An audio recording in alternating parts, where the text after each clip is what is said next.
हम चैप्टर देखेंगे algebraic expression and operation on them. ये चैप्टर देखने वाले हैं। फर्स्ट टाइम आप अलजेब्रा सीख रहे हो तो अलजेब्रा का मतलब क्या है। सो अलजेब्रा का मतलब अभी पहले समझना है आपको। अलजेब्रा मतलब वहाँ पे आपको एक नंबर दिखेगा, नंबर सबको पता है, ठीक है, और वो नंबर के साथ अटैच एक कोई भी अल्फ़ाबेट रहेगा। ए टू जेड तक जितने भी अल्फ़ाबेट है उसमें से कोई भी अल्फ़ाबेट वो नंबर के साथ रहेगा। समझ में आया? इसको बोलते हैं अलजेब्रा। क्लियर है? मतलब नंबर भी और अल्फ़ाबेट इन दोनों का ऑपरेशन कैसे कर सकते हो वो ये चैप्टर में हमें सीखना है। क्योंकि आपको इससे पहले आपने सिर्फ नंबर के ऑपरेशन करने सीखे। आपको किसी ने भी पूछा 4 और 5 कितने होते हैं प्लस करके, 9 बोला। 4 और 2 का मल्टीप्लाई किया तो कितना होगा, तो आप बताओगे 8। मतलब आपको नंबर का ऑपरेशन आता है कोई भी। तो फिर अगर अलजेब्रा वाला होगा तो आपको ऑपरेशन कैसे करना है उसको समझना है। अभी आप एक चीज़ ध्यान दो, लिसन, राइट करना नहीं है, लिखने बोला है मैंने, ठीक है। सो आप मुझे यहाँ पे बताओ, हर एक अलजेब्राइक यहाँ पे जो दिखा रहा है आपको नंबर और अल्फ़ाबेट, उनको अलजेब्रा में नाम है। ये जो अल्फ़ाबेट रहता है ना, इसको वेरिएबल बोला जाता है। इसको क्या बोलते हैं बेटा? वेरिएबल। क्या बोलोगे? वेरिएबल। याद रखोगे, अल्फ़ाबेट जो भी रहेगा, कोई भी रह सकता है, ऐसा नहीं कि एक्स ही रहेगा, कोई भी अल्फ़ाबेट ए टू जेड में है, वेरिएबल बोलेंगे। और ये साथ में उसके नंबर है, दिख रहा है आपको साथ में उसके नंबर। उस नंबर को क्या बोलते हैं? उस नंबर को बोलते हैं कोएफिशिएंट। उस नंबर को क्या बोलेंगे आप? कोएफिशिएंट बोलेंगे। वो जरा स्टॉप कर, कॉर्नर में स्टॉप कर, ठीक है। देखो ये जो 4 है ना, 4 इसको बोलते हैं कोएफिशिएंट। याद रखो, कोएफिशिएंट मतलब साथी, अल्फ़ाबेट का साथी, वेरिएबल का साथी, इसको कोएफिशिएंट बोलेंगे। और अल्फ़ाबेट को क्या बोलेंगे? वेरिएबल। मैंने कभी भी आपको पूछा, याद होना चाहिए, अल्फ़ाबेट को क्या बोलते हैं? वेरिएबल, और नंबर को बोलते हैं कोएफिशिएंट। तो मतलब सर इतना ही रहेगा क्या? नहीं, ये अभी क्या हो सकता है, यहाँ पे इसका एक्सप्रेशन, मतलब ये आपको एक्सपांड करके लिखा हुआ रहेगा। अब ये सिर्फ एक ही आपको दिख रहा है, 4 और x, आप यह क्वेश्चन में देख रहे होंगे। तो उनके टाइप्स होते हैं, वो टाइप्स हम ये देखने वाले हैं। पहले आपको ये समझ में आया किसको क्या बोलते हैं, किसको क्या बोलते हैं वो समझ में आया। चलो अभी हम प्रॉब्लम सेट सॉल्व करने वाले हैं। प्रॉब्लम्स इन सब फॉलोइंग अलजेब्राइक एक्सप्रेशन। अभी इसमें ध्यान दो, classify the following algebraic expression. ये जो अलजेब्राइक एक्सप्रेशन है उसमें मोनोमियल्स, बाइनोमियल्स, ट्राइनोमियल्स और पॉलिनोमियल्स, ऐसे आपको क्या करना है, इनका डिवाइड करना है। ये जो आपका प्रैक्टिस सेट 32 है उसमें आपको टोटल 8 अलजेब्राइक एक्सप्रेशन दिए। कितने अलजेब्राइक एक्सप्रेशन दिए? 8। उसमें से ये अलजेब्राइक एक्सप्रेशन के 4 टाइप्स रहते हैं, मोनोमियल्स, बाइनोमियल्स, ट्राइनोमियल्स, पॉलिनोमियल्स। समझ में आया? तो इसमें से कौन मोनोमियल है, कौन बाइनोमियल्स है, कौन ट्राइनोमियल्स है, कौन पॉलिनोमियल्स है, ये आपको पहचानना। कैसे पहचानोगे? तो इसके लिए आपको टर्म पता होना जरूरी है। क्या पता होना जरूरी है? टर्म। क्या पता होना जरूरी है? टर्म। तो आप टर्म कैसे पहचानोगे? फॉर एग्जाम्पल मैं एक ऐसा एग्जाम्पल ले रहा हूं जो इसमें है नहीं, मैं दूसरा एक एग्जाम्पल लेता हूं। ओके, दिख रहा है ये आपको अलजेब्राइक एक्सप्रेशन मैंने जो लिखा है, ठीक है। आपको टर्म कैसे पहचानना है? टर्म ना आपको पहचानने के लिए, टर्म चालू होने के मतलब ये चालू होने के बाद प्लस या माइनस ऐसी कोई साइन आएगी। कौन सी साइन आएगी? प्लस और माइनस। तब तक वो टर्म चलता रहता है। अभी यहाँ पे देखो 4x चला चला चला और साइन आ गई प्लस, तो वहाँ पे टर्म खत्म हो गया।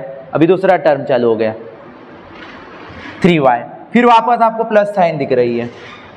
मतलब 3y के बाद अगर साइन आ गई है तो 3y का टर्म वहाँ पे ही खत्म हो गया, फिर चेंज दूसरा टर्म आ गया। समझ में आ रहा है? अभी यहाँ पे प्लस ही साइन नहीं होगी, माइनस की साइन भी हो सकती है। क्लियर है? तो अभी समझ में आया आपको टर्म कैसे पहचानना है। तो अगर मैंने आपको बोला इसमें कितने टर्म हैं, तो आप लिखोगे 4x एक है, 3y है, 8 है, तो कितने हो गए? 1 2 3। कितने टर्म हो गए? 3। टर्म कैसे पहचानना है पता चल गया आपको, प्लस या माइनस की साइन आ गई तो आपका टर्म चेंज होता जाएगा, फिर आपकी काउंटिंग वैसे करनी है आपको। तो आपको अगर टर्म काउंट करने आ गए तो आप मोनोमियल्स, बाइनोमियल्स, ट्राइनोमियल्स और पॉलिनोमियल्स आराम से बिंदास बता सकते हो। क्लियर है? तो अब आपको मैं बता देता हूं कि क्या है मोनोमियल्स। क्या है मोनोमियल्स? अलजेब्राइक एक्सप्रेशन, ये ऊपर वाले जो है ये अलजेब्राइक एक्सप्रेशन के टाइप्स है। मोनोमियल मतलब जिसके अंदर सिर्फ और सिर्फ वन टर्म रहता है, वो है मोनोमियल। क्लियर? ठीक है। बाइनोमियल, बाय मीन्स टू, दो टर्म रहेंगे, टू टर्म, वो होगा बाइनोमियल। ट्राइनोमियल, ट्राई वर्ड से ही समझ में आ रहा है, कितने रहेंगे इसके अंदर? ट्राइनोमियल्स 3, कितने रहेंगे टर्म? 3 टर्म। और पॉलिनोमियल्स में 3 से ज्यादा टर्म रहेंगे, 3 से ज्यादा टर्म जिसके अंदर रहेंगे, मोर देन 3 से ज्यादा टर्म जिसके अंदर रहेंगे, वो हो गया आपका पॉलिनोमियल्स। क्लियर? समझ में आया आपको ये बात? तो अभी आपको जो क्लासिफाई करने बोला है, तो चलो आज जाते हैं क्लासिफाई करते हैं। क्या करते हैं अभी? क्लासिफाई करते हैं। मोनोमियल, तो मोनोमियल के अंदर मोनोमियल वाले लिखेंगे। बाइनोमियल, तो बाइनोमियल के अंदर बाइनोमियल वाले लिखेंगे। ट्राइनोमियल, तो ट्राइनोमियल के अंदर ट्राइनोमियल वाले लिखेंगे। और पॉलिनोमियल, जिसके अंदर पॉलिनोमियल्स के अलजेब्राइक एक्सप्रेशन है, वो लिखेंगे। आया समझ में आपको? आया? ठीक है, चलो शुरू करें। ठीक है, सो अभी ये मैं साइड का रब कर दूं, चलेगा? आपको समझ में आया किसमें कितने टर्म रहते हैं? चलेगा, ओके, क्योंकि हमें अभी लिखना है ना, तो जगह नहीं होगी। ठीक है, बताओ मुझे कि पहला वाला क्वेश्चन देखते हैं। 7x कितने टर्म है इसके अंदर? खत्म ही हो गया। 7x 1 term. आपको मैंने बोला है साइन चेक करनी। 1 टर्म, 1 टर्म कौन?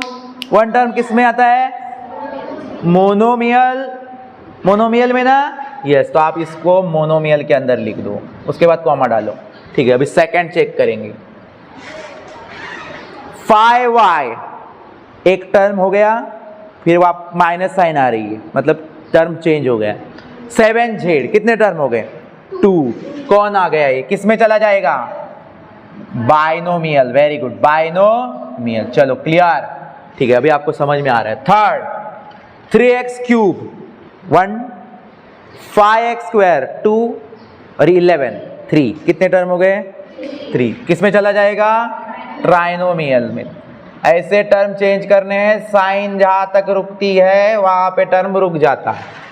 क्वेश्चन नंबर 4, 1 माइनस साइन आ गया, उसके बाद टर्म चेंज हो गया। 8a second term, 7a square third term, 7a cube 4 term. तो 3 से ज्यादा क्या बोला था मैंने? किसमें? पॉलिनोमियल्स। 3 से ज्यादा क्या होगा? पॉलिनोमियल्स। डन? ओके, चलो एक है, ऐसे आपको डिवाइड करना है। चलो 5 देखते हैं। 5m minus 3, 5m minus 3। चलो 5m 1 term, 3 2 second term, 2 term के बाद फिनिश। क्वेश्चन किस में चला जाएगा? बाइनोमियल। किस में चला जाएगा? बाइनोमियल। 5m minus 3। चलो 6 का तो कोई भी बता सकता है, सिर्फ a लिखा हुआ है। a कितने टर्म हो गए? 1। सो आपको ये किस में जाएगा? 1 टर्म किस में जाता है? मोनोमियल। चलो आइडिया आपको आ रही। 4 एक ही टर्म, मोनोमियल। मोनोमियल ज्यादा है। ठीक है, 8, क्वेश्चन नंबर 8 देखेंगे। 3y square 1 term, 7y second term, 5 3 term. 3 term किसके अंदर? किसके अंदर?